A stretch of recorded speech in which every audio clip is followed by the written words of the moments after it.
आता तुम्ही किती वर्षाचे असतानापासून वारी करताय? लहानपण किती वर्षाचे असताना आलेत वारीला? मी पहिली वारी माझी 1962. 1962 ला पहिली वारी केली होती. पहिली वारी माझी. बाबा हा. आता तुमचं वय किती आहे? माझं वय आता 98 आहे. 98 वर्षाचे आहेत बाबा. हा. आता एवढ्या वर्षापासून तुम्ही वारी करताय, 1962 पासून, आणि 98 वय चालू आहे तुमचं. हा. तुम्हाला त्रास होत नाही का एवढं चालत यायचं?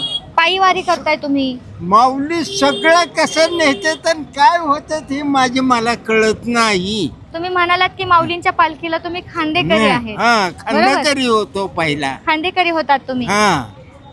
काय बरं एवढी आवड लागली आहे तुम्हाला ह्या गोष्टीची? कशामुळं? काय आहे हे नक्की? ही आवड अशी लागली आहे कारण मी खांदेकरी होतो त्यावेळेला पहिला कुणी माणूस मेलेला असलं की गपचीने पालखी महागवळडवणी होई. मग पुन्हा चोपदारानं लगेच त्या ठिकाणी आरती करायची, बुक्कात पान फूल व्हायचं, गजर केला की अशी पालखी व्हायची. घरात कोण कोण आहे तुमच्या? माझ्या घरात माझी मालकीण आहे, अजून म्हणलं तर ती काय जागेवरच बसलेली आहे, बरं. आणि एक लेक आहे, एक सून आहे. मग तुमची मालकीनबाई तुमच्या बरोबर वारी केल्यात का आधी? केले 4-5 केले तिने. बरं. आता त्यांना चालता येत नाही का? नाही नाही, मग थकलेले. तुम्हाला त्यांनी म्हटले असतील की कशाला चालले तुम्ही पण? मी सांगितलं मला या वारीला रोकायचं नाही, बापरे. आणि माझी इच्छा एकच आहे की मी ह्या वारीत मरावं. बापरे. का बरं म्हणजे- असं? माऊली का असं? पिढ्यानपिढी रथ या ठिकाणी उभा राहील. मी जिथं मेलो तिथं आरती करून गजर झाला की रथ मोहरा ही हलला. कसली भक्ती म्हणायची तुमची? हा? आजच्या तरुण पिढीला सांगा जरा, आजची तुमच्या वेळेपासून तुम्ही जेव्हापासून वारी करताय, हा. काय बदल दिसतोय तुम्हाला वारीमध्ये? वारीत तुम्हाला सांगतो, पहिले आमचे वारकरी हडपी घुंगडी हातात टाळ. हम्म. आताचे वारकरी हलकी वाजवतात आणि वरी हात करून नाचत. काय कुणाला सांगा? बरोबर. कधी येऊ गे हा? बरं बरं.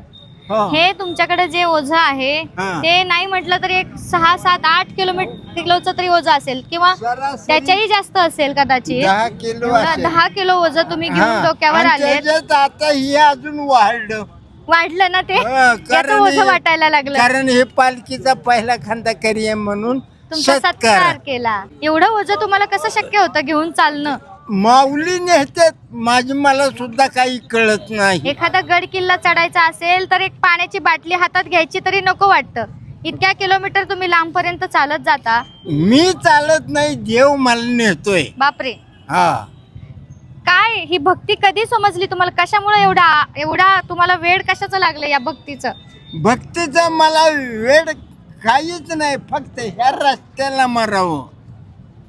खरंच माऊली तुमच्या शब्दानं- अपेक्षा कशाची नाही, कारण मला ही मिळावं ती मिळावं, कशाची अपेक्षा मला नाही. तुमचं एकदा नाव सांगता का सगळ्यांना? तुम्हाला तुमचं नाव कळेल.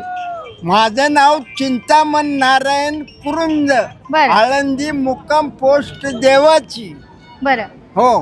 ह्या वर्षी काहीतरी निसर्गाचा एक संकेत आपल्याला दिसला. हा. तो अनुभव तुम्ही एवढ्या 98 वर्षात कधीतरी बघितला होता का? अजून बघितला नव्हता, कारण पायरीला पाणी लागून महाग सरत होतं, पण या वर्षी फार माऊलीच्या मंदिरात पाणी गेलं आणि महाग सरलं. काय बरं, ह्याला काय म्हणावं? महिमा म्हणावा, विठ्ठलाचा महिमा म्हणावा, की चमत्कार म्हणावा, काय म्हणायचं? हे देवाचाच खेळ सगळा. बरं. आणि एक रात्रीच पाणी लगेच पालखी जायची म्हणून अर्धी नदी खाली होतीये. तुम्हाला वाटलं का आता मला जाता येईल का पंढरपूरला? मी पुलाच्या अलीकडे होतो राहायला. बरं हो. बरं. तुम्हाला वाटलं का पण मग ह्या वर्षी पाणीच नाही ओसरलं तर कसं जाणार? लोकांना काळजी पडली होती. तुम्हाला चिंता वाटली नाही का त्या गोष्टी? मी ह्याच्या टायमाला ते दुखणी नव्हती का, काय करुणा, कोरोना. हा. त्या वेळेला मी एकटाच फक्त देवस्थाननं मला बिल्ला दिलता. अच्छा. हा. तरी कुठे मी अडवू नये गेलतो. म्हणून बिल्ला दिला होता. हा. तरी सुद्धा तुम्ही कोरोनामध्ये देखील वारी केली. वारी केली. वारीचा अजून खाडा वारी नाही. चुकवलेली नाही. हा.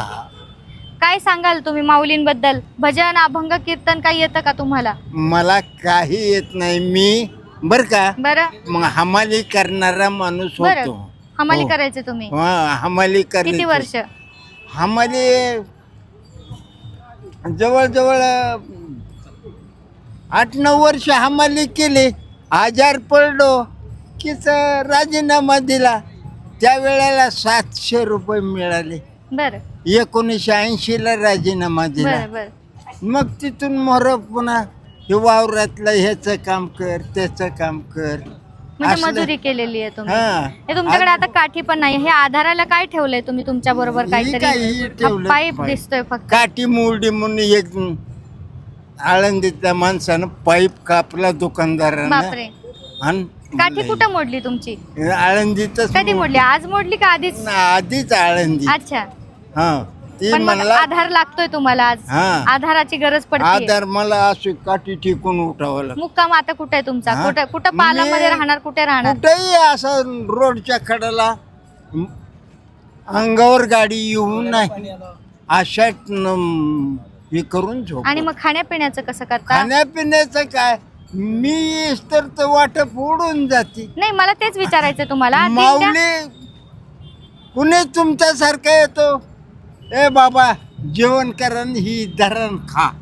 हे कसलं वेड म्हणायचं माऊली तुमचं? हा हे कसलं भक्तीचं वेड म्हणायचं की म्हणजे लोक आम्ही बघतोय नियोजन करून महिना महिना नियोजन करतात. हम्म. येताना किराणा भाजीपाला सगळं घेऊन येतात. एकमेकांची साथ असते, सगळे सोबत बनवतात, खातात, पण तुम्ही एकटे इथे येताय. हा हे एकटाच. कसलं वेड? हे मला एकच की ह्या वारीला मी मरावा आणि ही वारी माझी चुकून नाही देवा एवढंच मला वेळ आहे. मला बाजी कशाची अपेक्षा नाही. माऊली ते शेवटी माऊलींना काळजी आहे. तुम्हाला कधी छत आणि निवारा ह्या गोष्टी कधी कमी पडत नसतील. आणि कमी पडतच नाही. देव उपाशी मला राहून देत नाही. आज तुम्ही खूप लोक तुम्हाला आज बघणार आहेत खरं तर आमच्या माध्यमातून. तुम्ही काय सांगाल बाकीच्या आमच्यासारख्या लहान थोर मुलांना? काय सांगाल तुम्ही हा? आमच्यासारख्या मुलांना? काय सांगाल तरुण पिढीला? काय सांगाल? तरुण पिढीला मी सांगतो बाबा पण ती ऐकत नाही. काय करणार? माझीच मुलं नातू ऐकत नाही तर मी दुसरी कोण ऐकत. खूप छान वाटलं मला. हा तुमची ही वारी आरोग्यपूर्ण हो. खरं तर तुम्ही म्हणताय त्या पद्धतीनं तुम्ही अजून पुढच्या वर्षी आणि कित्येक वाऱ्या तुम्ही कराव्यात. खरं तर माऊलींचरणी हीच प्रार्थना आहे. आणि तुम्हाला खूप खूप शुभेच्छा. काळजी घ्या तुम्ही. रामकृष्ण हरी. रामकृष्ण हरी.